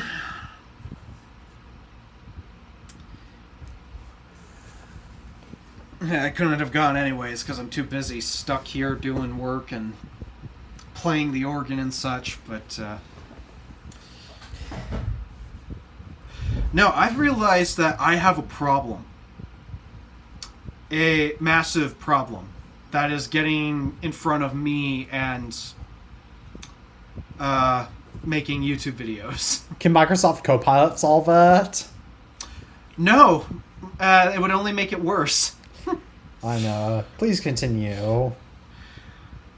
I'm growing so frustrated with the niches that I'm in on YouTube, particularly with tech. A lot of news these days, it's just AI stuff, and you know how much I love AI. I think we were some of the first. I don't remember when. I was just thinking about this the other day. I don't remember when we started dunking on AI so much. This was like years ago we started. I know in 2020. I know by 2024 we were doing it because I remember us mocking it a little bit before we went on hiatus, and I remember arguing fairly heavily against AI in my English 2 class my sophomore year in the fall of 2024. So I know we were dunking on it by then. I can't remember. I can't remember exactly when we started though. Yeah, what I do know is just we've been doing it for so long, I'm starting to go a bit numb. I know, exactly. I often don't even add AI topics to this show anymore just because I get... there's AI... It's the same thing. Yeah. The problem is just people don't care. I didn't even want to add the... I wasn't even planning on adding the Microsoft NVIDIA AI partnership topic first. I wasn't even going to add any of that at first. I mean, I'm glad you did because I was so the result of their conversation with AI was so hilarious to the point where they had to ask people to clap. Yeah, it's like how can we not talk about it? It's funny. It's funny. I'm okay with laughing at their own stupidity, but just in terms of talking about it and discussing it, I'm getting so tired and so numb with it, and that's just in the tech space. In terms of the EV space, partially due to AI, but also not, I'm so tired of the FSD thing. I get it. I feel that these days, that is all the entire community wants to talk about. It's not really about the cars themselves anymore. Every single time on Twitter, I see somebody bringing up how they're excited about this EV. Some Tesla shill comes in and just says, oh, but it doesn't have full self-driving. It doesn't have FSD. So this car doesn't matter. And I am getting so tired of seeing this echo chamber of FSD shills, which, again, keep in mind, only 1 in 10 people actually have FSD on their Teslas. 1 in 10. That means 90% of Tesla owners don't care. And part of this may just be me on Twitter.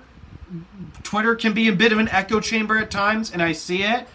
But I am literally telling people, guys, you are being absolutely delusional right now. Nobody cares about this. Pull your head out of your ass and stop shilling for this thing that clearly not that many people care about. And I'm just getting so tired that within the EV community, and this is expanding outside of Tesla now. They're trying to dunk on non-Tesla vehicles by saying it doesn't have FSD. And I'm tired of seeing the polls asking what makes a great EV, and all of the Tesla stands come in and I shouldn't say Tesla stands, because there are a lot of Tesla people that don't like FSD either. Like, I'm one of them. I do like Tesla. I do. But I can't stand FSD.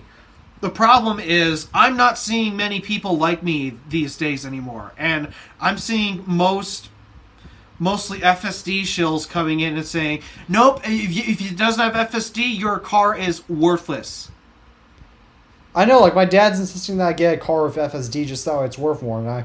And yes, I have explained to him that it doesn't matter.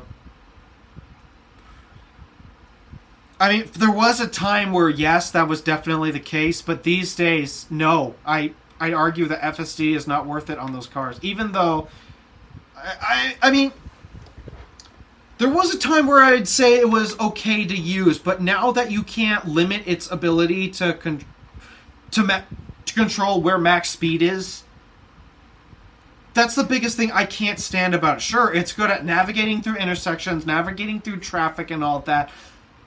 My complaint is you have no control over how fast the system is driving. Exactly.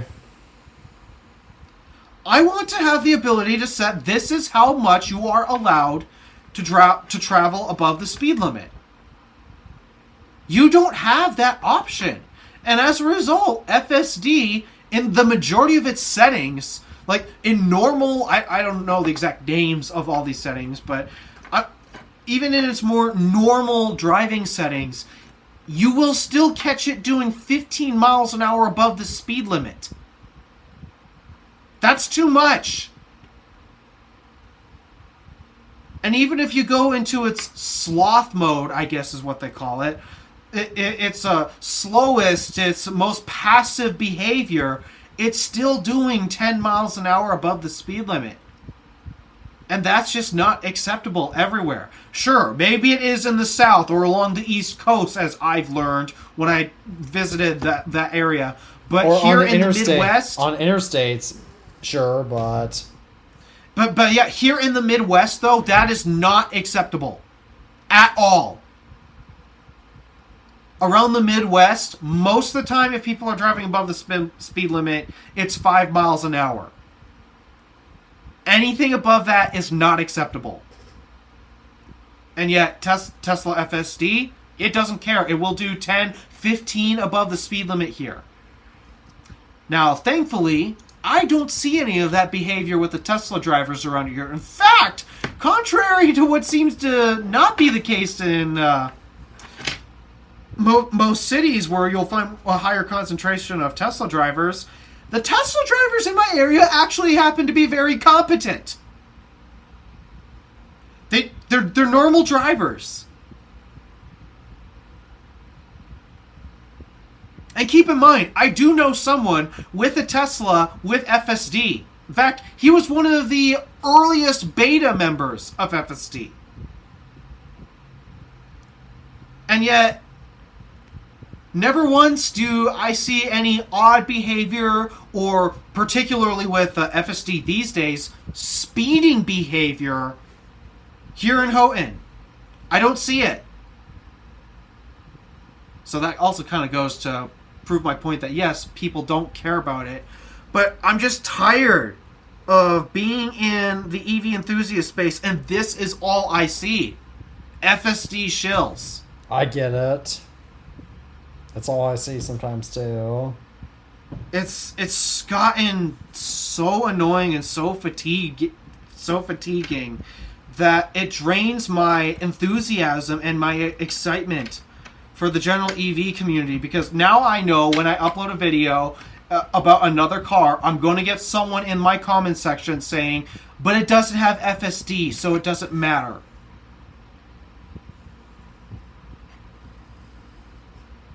And I'm just so tired that this is where we've gotten. We've gotten to the point where in the tech community, there's no good news because AI is a thing.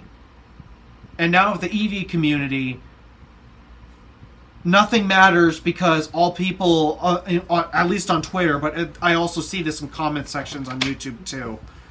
All that matters is FSD, and I'm sick of it. I'm so drained from these two problems and the two niches I care about most on YouTube.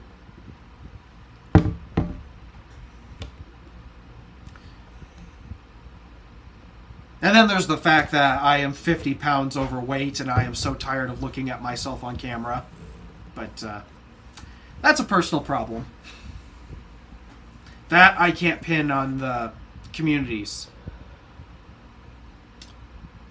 That's just a me problem that I have to deal with, which I've made some changes to start. For one, I'm having breakfast again, which is nice.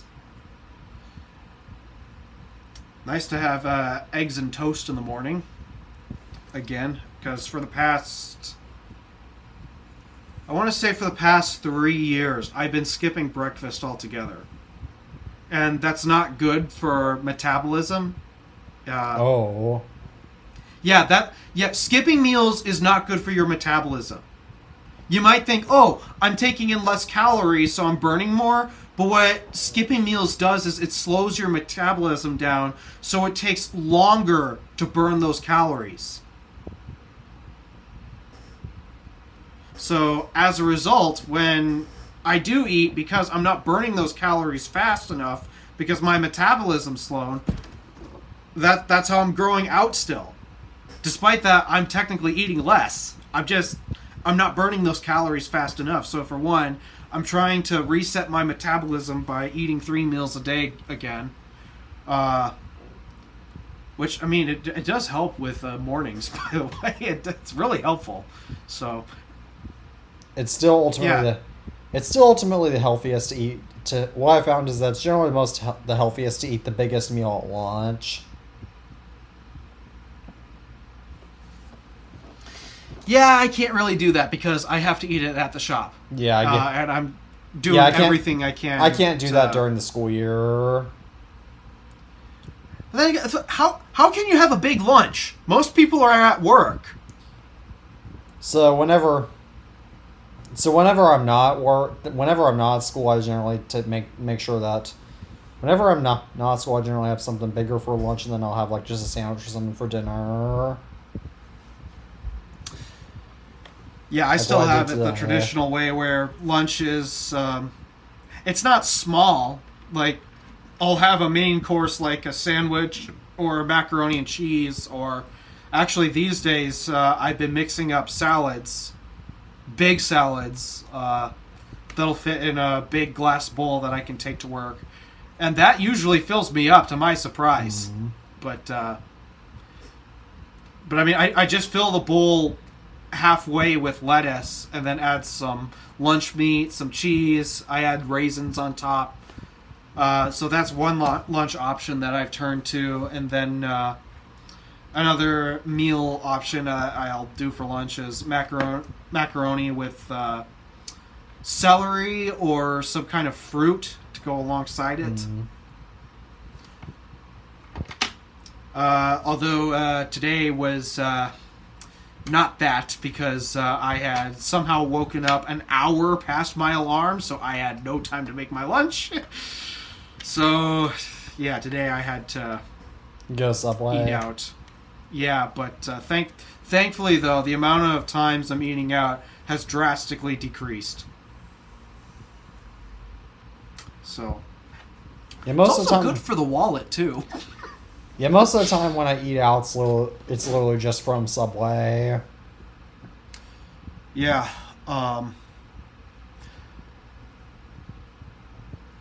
But those are the big things that I'm trying to change. I'm not in charge of dinner most of the time, so I eat whatever's for dinner.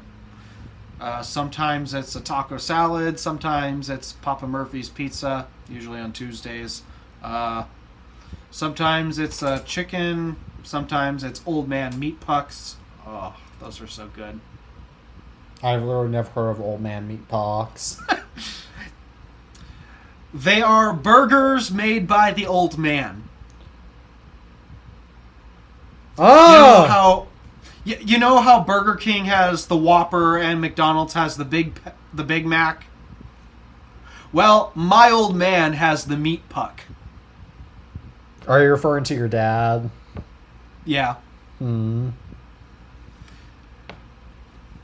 Yeah, his burgers are so good. Yeah, I don't like the taste of burgers. Yeah, he adds onions and a few other things into them. They're very filling and they're very tasty. So, but yeah, trying to change up the eating habits a bit, and so far I've been doing a good job with that. Now it's just a matter of actually burning the calories, but before I can do that, I need new shoes. I need new shoes. Yeah. Yeah, your shoe situation going is for a jog and sandals is not particularly good for the feet. Yeah, your shoe situation is very interesting. I hate that they're so expensive.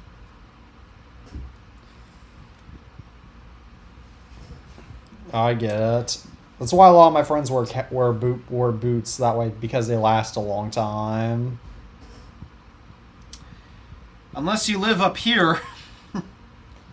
No, they wear cowboy boots, I should say.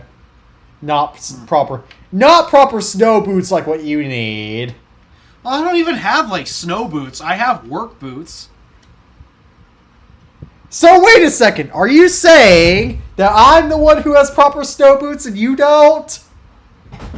Well, they're insulated too, but I mean, they're not fully designed for deep snow conditions. I have full snow boots. I'll actually show you my snow boots, because I have full snow boots that I usually get whenever there's a big storm. Big snowstorm, I should say.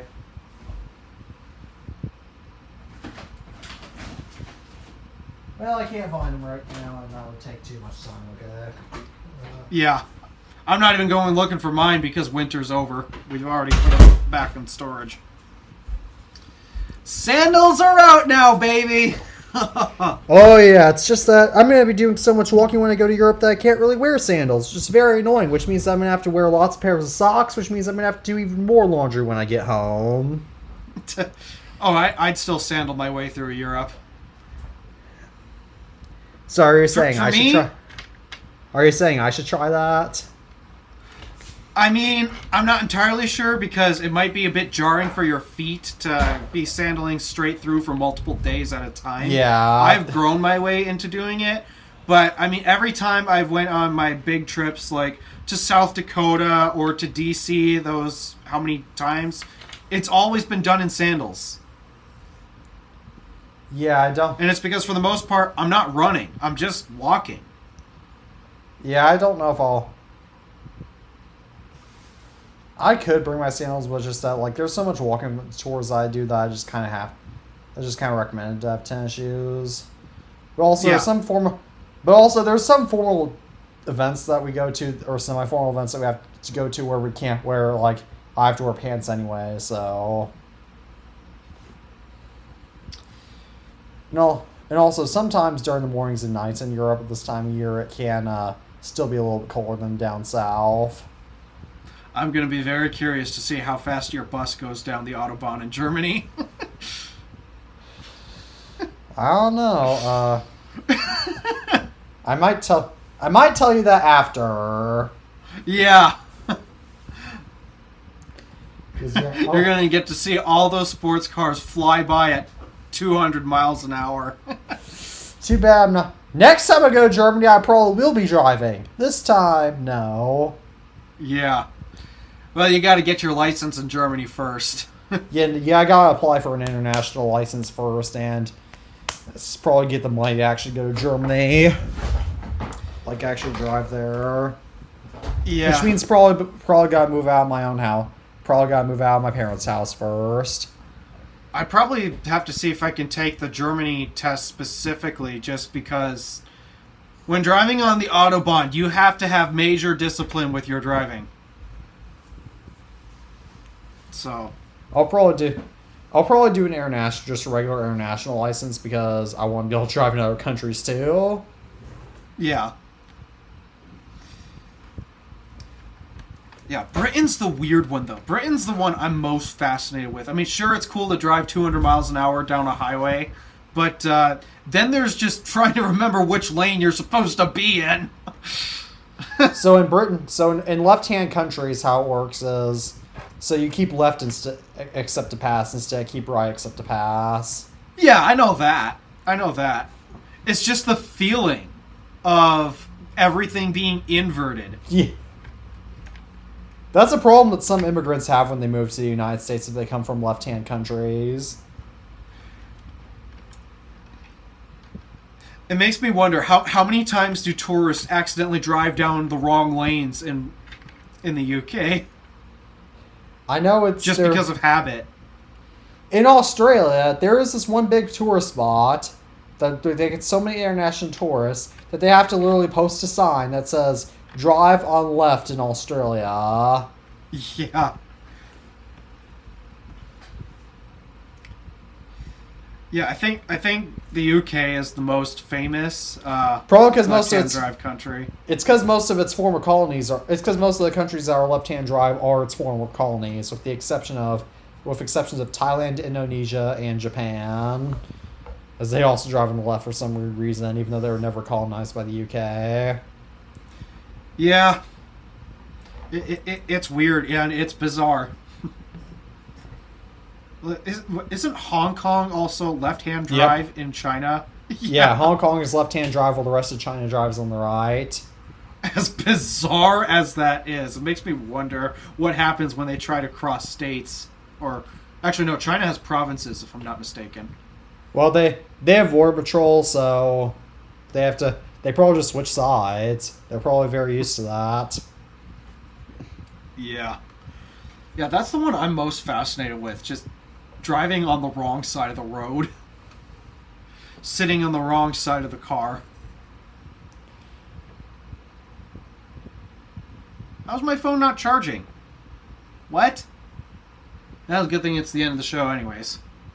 Yes. Speaking of, shall I go ahead and conclude the show? I guess so, and I'm going to have a fun time editing this one due to how many middle fingers I gave. As always, thank you all for tuning into our episode of iTunes Fan Podcast. As always, I'm Teddy Mack from the iTunes Fanboy. Yeah, my name is Alpha DeWolf from the Random Alpha. As always, we're saying peace out for now, and we hope to see you all in probably 2 weeks from now. Take care, everyone. See yas!